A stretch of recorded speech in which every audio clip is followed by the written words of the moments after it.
All right, hello, I am Lance, and this is. Jenna. I love it. It's so good. Um, Today we're going to talk about polytropism. First, we're going to start with monotropism. So, monotropism is a theory of autism, and it's supposed to explain why autistic people kind of experience the world in the way that they do. So, I learned about this theory from Jenna Yeah. because I kind of identified that she was autistic. And then she's the one that saw this idea out there, okay? And right when I found out about it, I was absolutely fascinated. I thought it was super interesting. I think it is some of the most groundbreaking research in the 21st century. I don't think that's an understatement at all. And the reason for that is because monotropism is like the amount, that's like the number of things you can focus on. But Yeah. but usually this is it's talking about like what's it called? A sensory or sensory aspect, right? Yeah. Um like I mean, for me if there's like a loud noise or something, that will be like the only thing that I can focus on even if I'm trying to focus on something else.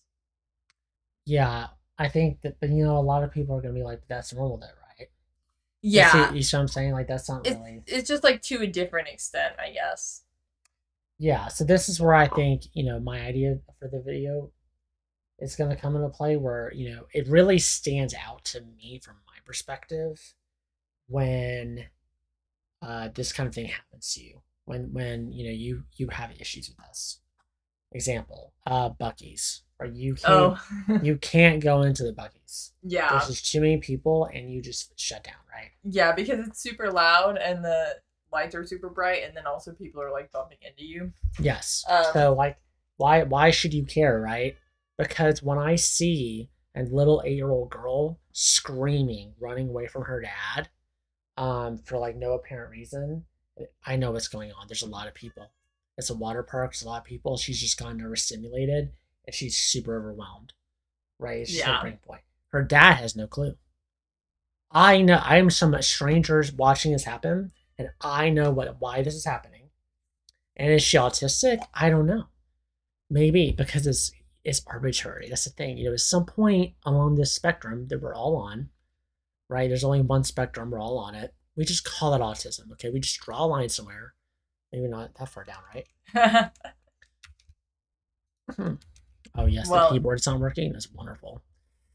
Um, so we just draw a line in there and call it autism. yeah. And then there's multiple levels. Like let's say this is level 1, level 2, and then level 3 or whatever. Just for example, right? So once you get past this point, you're pretty much this like the non-functional zone, where you're just nonverbal. You just can't really hold a job or anything like that. You can really focus on like maybe one thing at a time, ever. Um, Yeah. so like another example is like when talking to people, you can't um like I hear what they're saying and look at their face, right? Well, I can look at their face, but like I can only process one um like channel of information at a time. So even if I'm making eye contact with somebody while I'm talking to them, I if I don't know, let's say I'm talking to a client and I've never seen them before, if I spend that whole time talking to them and then I walk away, a lot of the time I have no idea what that person looks like beyond like, you know, maybe they are like it's a woman. Yeah, so again, like you'll forget things like that they had a piercing. Or like what color their hair is. Like I won't know what color their hair is When literally. we say piercing, we're not talking about we're Like talking a about like nose piercing big or yeah. nose ring or something like that. Like you'll forget something like that. Yeah. You'll forget like not just the color of the hair. You'll forget the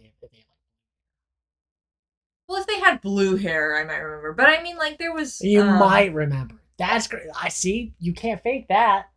um Might. but if it's like blonde hair, then like there was a literal situation at work where I had just talked to a client for like 10 minutes. And I went back and I had said something and the doctor asked me what they looked like because she thought that it might be somebody that she had seen previously.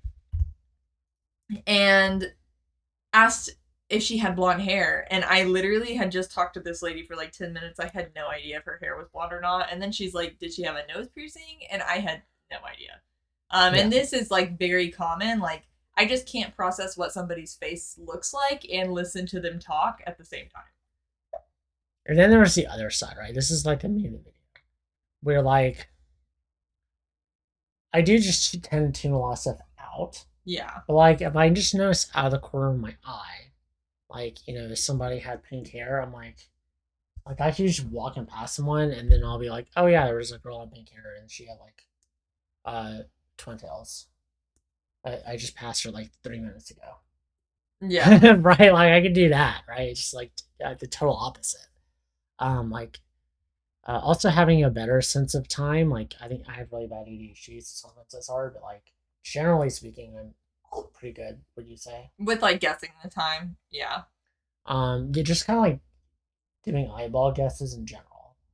Like, what would you say that's pretty?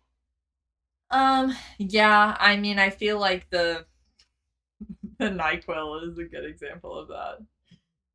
Do you know what I'm talking about? I do. I don't know if that's too much to explain. No, it's not. No, it's not. Because so like, I'm taking NyQuil, and we're the only ones that live here, right? So we're not concerned about germs. So I'm just take the bottle, and I just took a sip of the NyQuil out of the bottle, right? And she's like, "What are you doing, right? How do you know how much you've just drunk?" And I'm like, "What do you mean? I just had like 30 milliliters, right? Do you just know what 30 milliliters like?"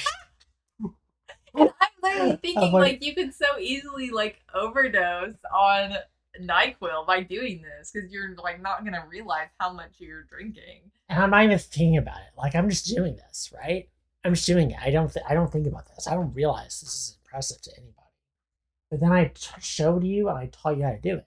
Well, I was like, okay, I wanted proof because I didn't believe him. So I had him put like whatever amount of water in his mouth that he thought was like 30 milliliters and then spit it into the little cup so we could measure it. Okay. And it was like almost exact. And my mind was blown. I was like, how the fuck did you just do that? Yeah. But also like just being perceptive like that, like it's like really heavily linked with an ability to socialize. So for example, like emotional intelligence and like emotional, like reading people emotionally, that's all sensory input. I'm looking at eye movement, eye contact, head movement, lip movement, lot of stuff in the lips, right? Shoulders, hips, okay. I mean, if you're fighting somebody, you would look at feet, obviously hands. Well, yeah. Hands as that, depending on what you're doing. Usually you don't look at those things unless you're doing something more intense, like hands and feet and hips. That's like a contact sport usually, right? Oh yeah. I'm not doing. You won't find me doing any contact sports. Yeah, I mean, I don't know. It does kind of seem like it'd be nice to be perceptive if you had to read their movements. That makes sense. You would be a little bit more perceptive in general. You'd be able to go to a party and talk people up and stuff like that, right? Yeah. So, is there anything else that comes to your mind for examples for like why this would be kind of like impressive or something? Yeah, I guess being able to finish someone's sentences or knowing where they're going with stuff, right? That would be polytropism. Like sometimes you try to finish my sentences and I get it way wrong. Yeah. A lot. You're just like super off. Yeah. But I can finish your sentences pretty well. Yeah. And you make really good predictions. Like, without saying like the place, because I don't want to be like, I don't know legally, but one of my previous places of work, there was some crazy shit that was going down there. And there was 2 board members that were just, the way they were acting was really weird because there was somebody there who just objectively did not do a good job and was like doing some pretty terrible things. Like, just for example, this person pretended to be the manager for like more than 6 months. Yes. And And by this, like, all the people who worked there thought she was a manager. She was making the schedules, and her official position was the same as yours. yeah.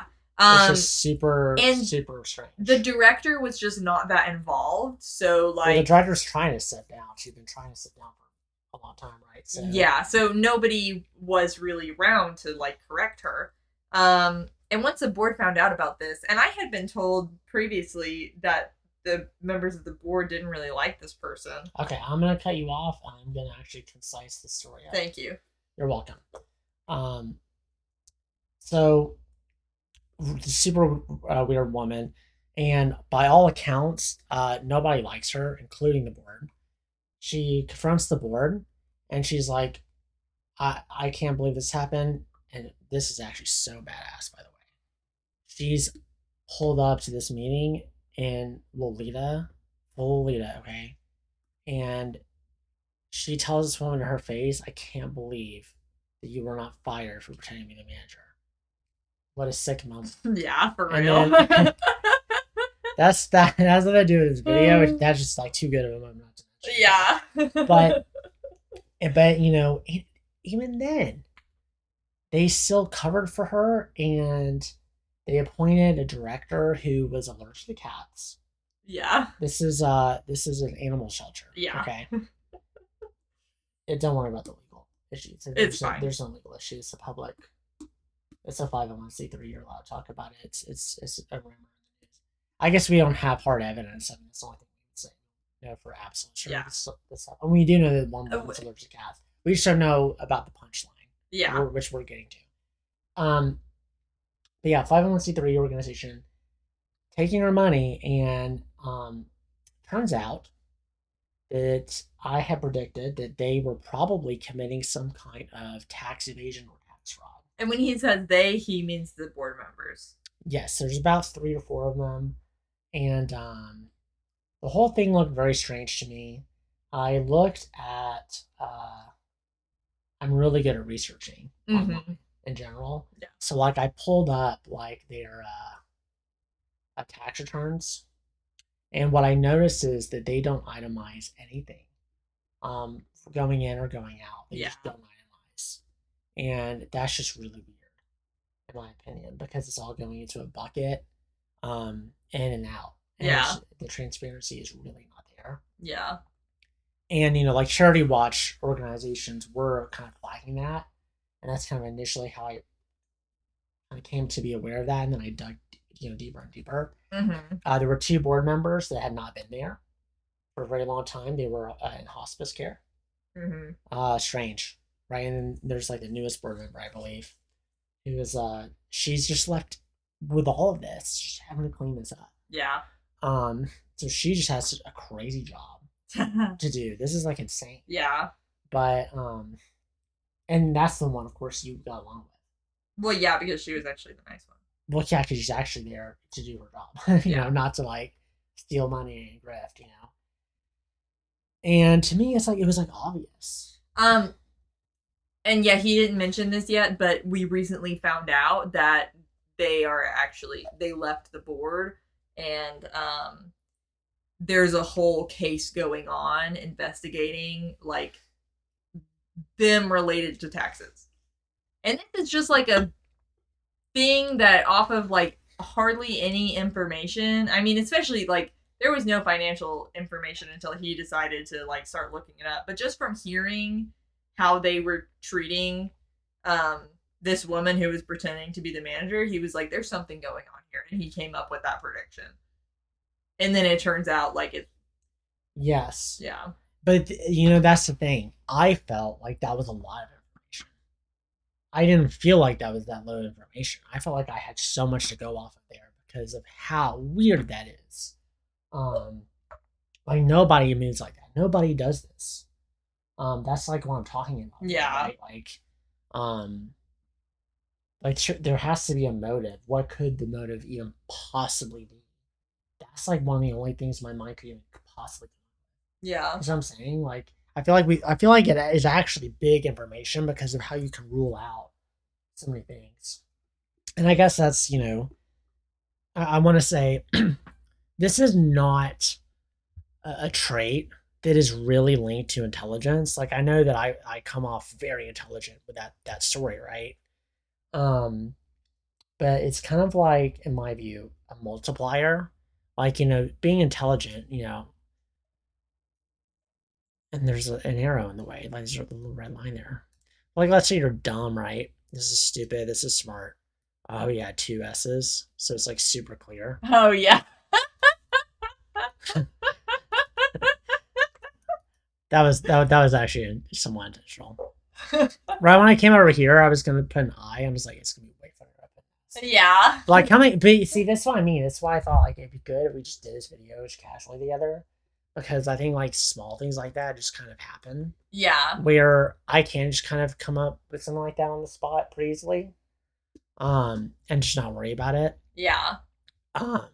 Yeah, like this line, right? We just say this is like when most people identify that you're stupid, right? Yeah. Like even that line earlier, this isn't intentional. I'm just playing it off, right?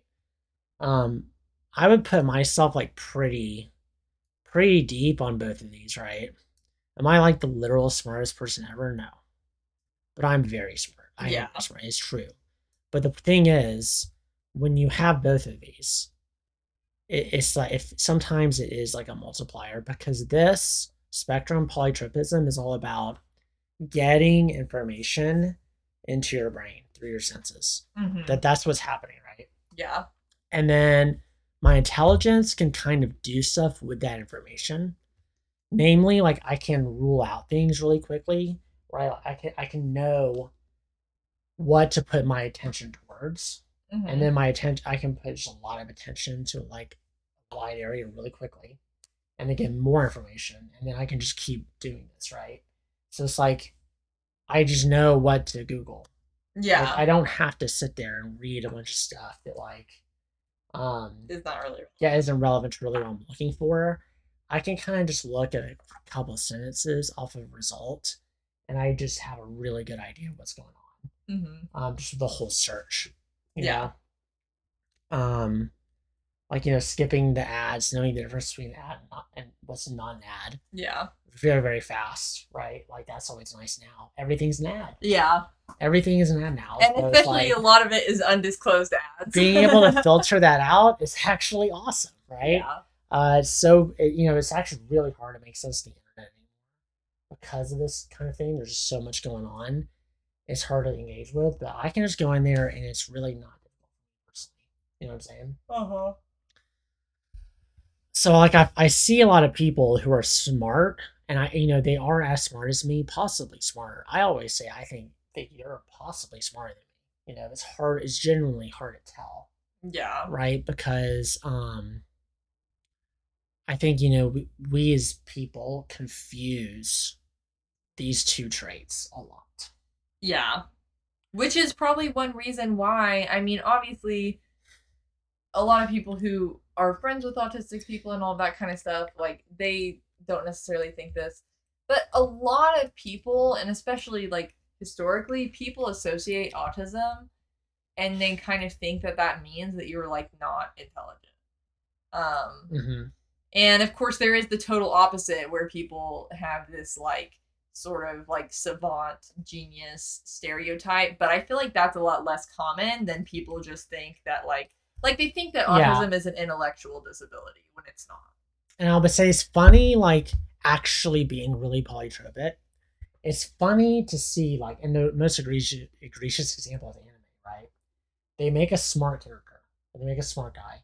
Death Note's not too bad, right? But like other shows, they'll make a protagonist and they want to make them seem really smart. And what they do is they kind of just make them psychic. Yeah. Right? And honestly, that's probably like how they see someone like me. Like if you're in the middle here and you really understand what we're talking about, like you're a normie, okay, you're like the normal range. Yeah. I may seem like a psychic to people sometimes. Like I actually just have some powers. Yeah. This literally happened as a kid. Other kids actually at one point did actually start calling me psychic. And I went home and told my dad, and he's like, okay, well, what am I thinking And then I probably guessed right, but he was going to be contrarian or what I said. So, it's like not even helpful information. Yeah. But I was always going to be wrong there. Yeah. So then but I was like 8. So, right. So, and also this develops quickly. Just like intelligence actually develops pretty quickly in children. Like you pull ahead quickly. I think your perceptiveness, your polytropism shows pretty quickly. Mm-hmm. Really probably develops the same time as autism, right? Well, that's just like when the trait starts showing, right? Oh, well, yeah. I mean, you're just born that way. So even Yeah. when you're literally a baby, like you're still gonna be perceiving things, on more different channels, or you're gonna be more comfortable with that. Like, and it makes sense. Like even as a baby or a small child, like they had to like really figure stuff out with me that was non-conventional. Like they would take me for a car ride. It didn't work every time. Like the stimulation of just like the tires on the road and just the sounds of being driven like helped me go to sleep. Mm-hmm. Whereas like if I didn't have enough sensory input, it just wouldn't work. Yeah. So yeah. I think that's good for this video. There's a lot more examples because I mean I feel like this is just like everything. I feel like I see it everywhere. People just when they did the research is really only on monotropism. The word polytropism is like not even really like if you search it on the internet, there's not even really like anything. Yeah, we're just trying to get some kind of conversation started. Yeah, so that people know that there's like the opposite side of monotropism, and that is something really interesting that needs to be talked about too. Yes. And especially like when you have a super monotropic person and a super polytropic person, like we make a really good team because I'm good at the things that he's not good at, and he's good at the things that I'm not good at. So. Oh yeah, well, so a couple things. I would say like if there's something that like really makes me such a smarty pants, okay? It really is the internet because like remember how I said I was good at researching? I was good at Googling. I can just figure out what's going on really fast. Man, I cannot think of a better thing to be able to do these days. Huh. Because like I honestly I look at AI and it's just not nearly as good as me. It's honestly not. Yeah, Excel will give you like either just like a really vague overview of like whatever information you were most likely to already know, or sometimes it's just straight up wrong. I just feel like I've always been better at just figuring stuff out than AI. Honestly, like because what it is, it's a contextualizer. Like it's an internet contextualizer. It has all the internet, and then it's just figuring out the most likely thing you were to be looking for. But this trait, this polytropism, right? Just like being able to skim a really large amount of search results really fast. Being able to just remember like 3 or 4 things I read in the past as I'm reading something and then connecting these things together, right? Like I can make connections. Sometimes the things are not there, right? Admittedly.